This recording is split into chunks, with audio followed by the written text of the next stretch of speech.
লুট হওয়া পাথর নিজ উদ্যোগে ফিরিয়ে দেওয়ার শেষ সময় সন্ধ্যা পর্যন্ত।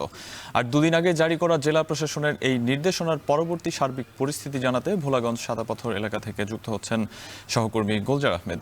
গোলজার, জানাবেন এখন পর্যন্ত নিজ উদ্যোগে কেউ লুট হওয়া পাথর ফিরিয়ে দিয়েছে কিনা, আর মোট কত টন লুট হওয়া পাথর প্রতিস্থাপিত করা হয়েছে সাদাপাথরে? আচ্ছা দেখুন, এখন পর্যন্ত যে গত 2 দিন আগে জেলা প্রশাসন যে নির্দেশনা দিয়েছিল সেই নির্দেশনার পরেই মূলত লুট হওয়া পাথর আসলে উদ্ধারের যে তোড়জোড় সেটি অনেকটা দৃশ্যমান। আমরা এই মুহূর্তে রয়েছি সিলেটের ভোলাগঞ্জ একদম 0 পয়েন্ট, যেটি 10 নম্বর ঘাট। এখানকার চিত্র যদি আপনাদেরকে দেখায়, যে ট্রাকে আসলে সারি সারি ট্রাকে এখানে এসে পাথরগুলো, লুণ্ঠিত যে পাথর সেই পাথরগুলো কিন্তু ফেরত দেওয়া হচ্ছে।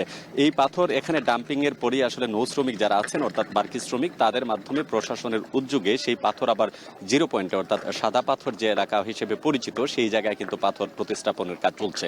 এখন পর্যন্ত এখানে যে ইজারা ঘাট আছে সেখানকার যে ইউনো ভূমি অফিসের যে তথ্য সেটি হচ্ছে যে গতকাল সন্ধ্যা পর্যন্ত প্রায় 66টি ট্রাকে পাথর আনা হয়েছে এবং যার পরিমাণ প্রায় 2 লাখ ঘনফুটেরও বেশি। এবং আজকে সকাল থেকে এখন পর্যন্ত 7টি ট্রাক এসেছে এবং পাশাপাশি অনেক ট্রাক কিন্তু আরো 50টির মতো ট্রাক কিন্তু লাইন ধরে বসে আছে যে ডাম্পিং করার জন্য।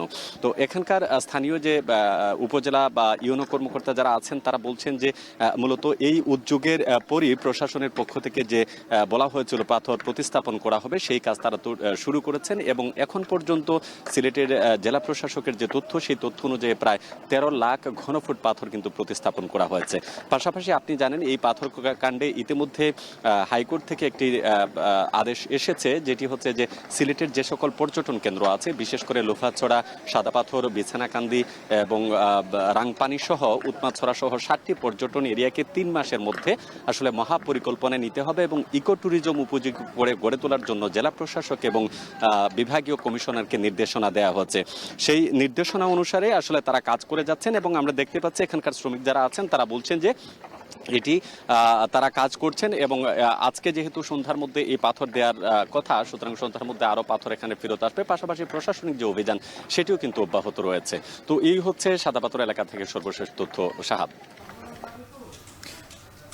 ভোলাগঞ্জে সাদা পাথর প্রতিস্থাপনের বা ফিরিয়ে দেওয়ার শেষ সময় আজ, এবং সেটারই সবশেষ খবর আমাদেরকে জানাচ্ছিলেন সহকর্মী গোলজার আহমেদ।